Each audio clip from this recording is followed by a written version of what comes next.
այդ ժամանակ աշխատում էի մոլում։ Առաջին աշխատանքս էր 18 տարեկանում 19 կներեք։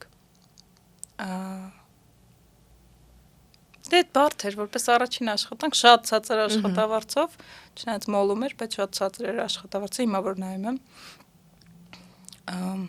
Դե աշխատանքն էլ կիսատ թողեցի, դուրս եկա, դրանից հետո